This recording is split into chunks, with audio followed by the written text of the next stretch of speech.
నమస్తే. అమెరికా నుంచి నిన్న శాసనసభలో ఒక ఆసక్తికరమైనటువంటి చర్చ జరిగింది. ఆ చర్చని అడ్డం పెట్టుకొని జగన్మోహన్ రెడ్డి గారిని దూషించాలనేటువంటి కార్యక్రమం, జగన్మోహన్ రెడ్డి గారిని సైకో అని, శాడిస్ట్ అని ఇలా మాట్లాడేటటువంటి తీరు శాసనసభలో మనం గమనించాం. ముఖ్యంగా కామినేని శ్రీనివాస్ గారు, ఆయన కూటమి సభ్యుడు, భారతీయ జనతా పార్టీ శాసనసభ్యుడు, ఇంతకుముందు ఆరోగ్య శాఖ మంత్రిగా కూడా చేశారు. ఆయన జగన్మోహన్ రెడ్డి గారిని దూషించేటటువంటి కార్యక్రమంలో చిరంజీవి గారిని అప్పు తెచ్చుకున్నాడు. చిరంజీవి గారు జగన్మోహన్ రెడ్డి గారు ముఖ్యమంత్రిగా ఉన్నప్పుడు కలిసినప్పుడు జరిగినటువంటి సంఘటనని వక్రీకరించేటటువంటి ప్రయత్నం చేశారు. సినిమా నటుల్ని కించపరిచారని, చిరంజీవి గారిని అయితే తీవ్రంగా అవమానించారనేటువంటి మాటలు కూడా మాట్లాడారు. దానితో పాటు చిరంజీవి గారు మిగతా సినీ నటులు వచ్చినప్పుడు నేను కలవనని, సినిమాటోగ్రఫీ మినిస్టర్తో కలిసి మీరు పని చూసుకుని వెళ్ళమని చెప్పినట్టు, ఆ తర్వాత చిరంజీవి గారు గట్టిగా ఎందుకు కలవరు మీరు, నన్ను రమ్మని మీరే కదా అని గట్టిగా మాట్లాడినట్టు, అంటే ఒక విధంగా చిన్న ఫైట్ చేసినట్టు, అప్పుడు జగన్మోహన్ రెడ్డి గారు తిరిగి వచ్చినట్టు మాట్లాడినట్టు చెప్పేటటువంటి ప్రయత్నం చేశారు. ఏమి మాట్లాడాడో శ్రీనివాస్ గారు ఒక్కసారి వినండి. సీఎం గారు మిమ్మల్ని కలవట్లేదు, సినిమాటోగ్రఫీ మంత్రి వచ్చి మీకు చెప్తారన్నారు. అప్పుడు చిరంజీవి గారు కొంచెం గట్టిగానే ఏంటి మీరు పిలిస్తే మేము వీళ్ళందరినీ తీసుకొస్తే ఆయన రానంటారంటే వచ్చారు. వస్తే ఆయన మంచిగా పెద్దగా ఆయన ఒక రిక్వెస్ట్ చేస్తే, ఒక నిమిషం మీరు తండ్రి లాంటి వాళ్ళు సినిమా ఇండస్ట్రీని జాగ్రత్తగా చూసుకోవాలి, అది బయటికి రిలీజ్ చేసి ఎంత అవమానం చేశారని, ఇంతకన్నా సాడిస్ట్ మెంటాలిటీకి ఇంకేం ఎగ్జాంపుల్ కావాలి. శ్రీనివాస్ గారు మాట్లాడినటువంటి మాట, శ్రీనివాస్ గారు మాట్లాడంగానే సభలో ఉన్నటువంటి ఒక ప్రముఖ సినిమా నటుడు బాలకృష్ణ గారు, శాసనసభ్యులు కూడా, ఆయన రియాక్షన్ మనం ఇక్కడ గమనించాలి. చిరంజీవి గారు గట్టిగా అడిగారు అనేదాన్ని ఆయన తీవ్రంగా ఖండించారు. ఆయన ఉద్దేశం చిరంజీవి గారు గట్టిగా అడగలేదని, గట్టిగా అడగటం వల్ల జగన్మోహన్ రెడ్డి గారు దిగొచ్చాడనే మాటని ఆయన సహించలేకపోయాడు. చిరంజీవి గారు గట్టిగా అడిగేటటువంటి స్వభావం లేదు, ఆయన పోరాటం చేసే మనిషి కాదు అనేటువంటి పద్ధతుల్లో ఒక విధంగా కించపరిచే విధంగా మన బాలకృష్ణ గారు మాట్లాడారు. ఒక్కసారి బాలకృష్ణ గారు ఎలా రియాక్ట్ అయ్యారో చూడండి. ఇందాక గౌరవ శాసనసభ్యులు కామినేని శ్రీనివాసరావు మాడుతూ, అప్పుడే అందరూ ఇండస్ట్రీ కలవడానికి వెళ్ళినప్పుడు సైకో గారిని చిరంజీవి గారు గట్టిగా అడిగితే అప్పుడు ఈయన వచ్చాడంది అబద్ధం. గట్టిగా ఎవడు అడగలేదు అక్కడ, అది మీరు అన్నారు ఇందాక,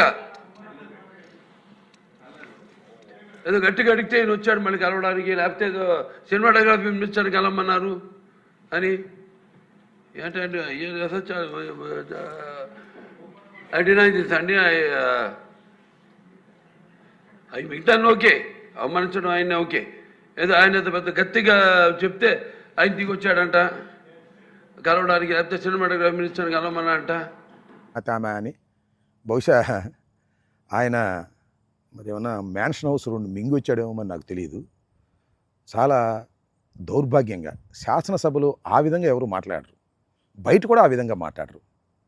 అసలే కోతి కళ్ళు దాగిందన్నట్టుగా అసలే పెద్ద సైకో, దానితో పాటు 2 మ్యాన్షన్ హౌస్ ఆఫులు తాగి వచ్చినట్టున్నాడు, ఇష్టం వచ్చినట్టుగా మాట్లాడేటువంటి ప్రయత్నం చేశారు. జగన్మోహన్ రెడ్డి గారు వాడు వీడు అంటమే కాకుండా సైకో అన్నాడు. సైకో అన్నప్పుడు సభలో ఎలా నవ్వారో చూశారు కదా కేరింతలు. ఇవ్వలో విలువలు లేవు, సభలో గౌరవాలు లేవు, ఇష్టం వచ్చినట్టుగా మాట్లాడేటువంటి ప్రయత్నం చేస్తున్నారు. ముఖ్యంగా బాలకృష్ణ గారు ఆ విధంగా మాట్లాడటం చూస్తే ఒక విధంగా జాలి కూడా ఇస్తుంది. ఎందుకంటే బాలకృష్ణ గారు పెద్ద తెలివిగలవాడు కాదు, అమాయకుడు కూడా, సైకో పేషెంటు. ఈ పేషెంటు సైకో కాకపోతే ఇవాళ చంద్రబాబు నాయుడు స్థానంలో ఆయన ఉండేవాడు.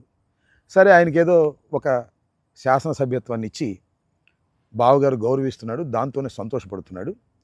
వాళ్ళ అల్లుడేమో కాబోయే ముఖ్యమంత్రి అనేటువంటి ఉద్దేశంతో ప్రవర్తన చేస్తున్నాడు కాబట్టి ఆయన సర్దుకుని సినిమా షూటింగులు లేకపోతే మ్యాన్షన్ హౌస్తో కాలం గడిపేటటువంటి పద్ధతుల్లో ఉన్నాడు. ఆయన జగన్మోహన్ రెడ్డి గారిని మాజీ ముఖ్యమంత్రిని వాడు వీడు సైకో అని శాసనసభలో అంటే ఇది నాకు అర్థం కాల.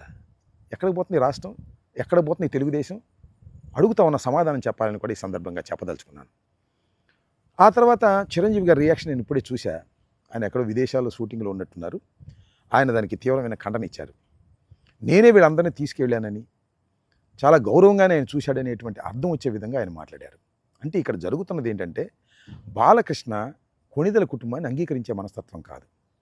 వారు పైకి ఎదుగుతున్నారు అంటే బాలకృష్ణ కానీ, బాలకృష్ణ అభిమానులు కానీ, కుటుంబం కానీ వెనక్కు లాగే తత్వం ఉందనేది అనాదిగా వస్తున్నటువంటి ఆలోచన. అది కొత్తగా నేను చెప్పాల్సిన అవసరం లేదు. కాకపోతే ఈ మధ్యన కూటమిగా ఏర్పడ్డారు కాబట్టి చంద్రబాబు నాయుడు గారు పవన్ కళ్యాణ్ని వాడుకునే పద్ధతుల్లో, చిరంజీవి గారిని వాడుకునే పద్ధతుల్లో ఉన్నారు కాబట్టి గౌరవిస్తున్నట్టుగా నటిస్తున్నారు.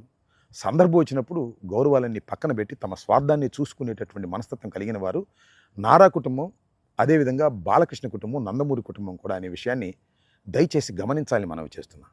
ఈ విధంగా శాసనసభలో అసందర్భంగా చర్చ తీసుకొచ్చి కామినేని శ్రీనివాస్ గారు కానీ, బాలకృష్ణ గారు కానీ ఈ విధంగా మాట్లాడడం అనేది సభా మర్యాదలకు భిన్నమైంది. దాంతోపాటు ఆ పైన కూర్చున్న ఆయన కూడా మీకు తెలుసు కదా, జగన్మోహన్ రెడ్డి గారిని ఏ రకంగా దూషిస్తే బాగుంటుందని ఆలోచించేవాడు, ఆనందపడేవాడు. ఇది సభ జరుగుతున్నటువంటి తీరు. ఈ సభని ఏమనాలి అని అడుగుతా ఉన్నా. చంద్రబాబు నాయుడు గారు సభ కౌరవ సభ అన్నాడు అప్పుడు.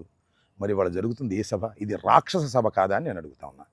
కాబట్టి ఇప్పటికైనా బాలకృష్ణ గారు కానీ, లేకపోతే కామినేని శ్రీనివాస్ గారు కానీ వాస్తవాలు గమనించాలి. వాస్తవాలు గమనించి మర్యాదగా మాట్లాడే పద్ధతి నేర్చుకోవటం మంచిది. జగన్మోహన్ రెడ్డి గారు ఆషామాషి వ్యక్తి కాదు. ఈ రాష్ట్రానికి 5 సంవత్సరాలు ముఖ్యమంత్రిగా చేసినటువంటి వ్యక్తి. ఆయన్ని ఈ విధంగా మీరు దూషించడం వల్ల మీకు నష్టమే జరుగుతుంది తప్ప లాభం జరగదనే విషయాన్ని దయచేసి గమనించాలని ఈ సందర్భంగా నేను చెబుతున్నాను. రాష్ట్ర ప్రజానీకం అసలైన సైకో బాలకృష్ణ అనే విషయాన్ని మీ అందరికీ తెలుసు, గుర్తించాల్సిన అవసరం లేదని కూడా ఈ సందర్భంగా చెప్తున్నాను.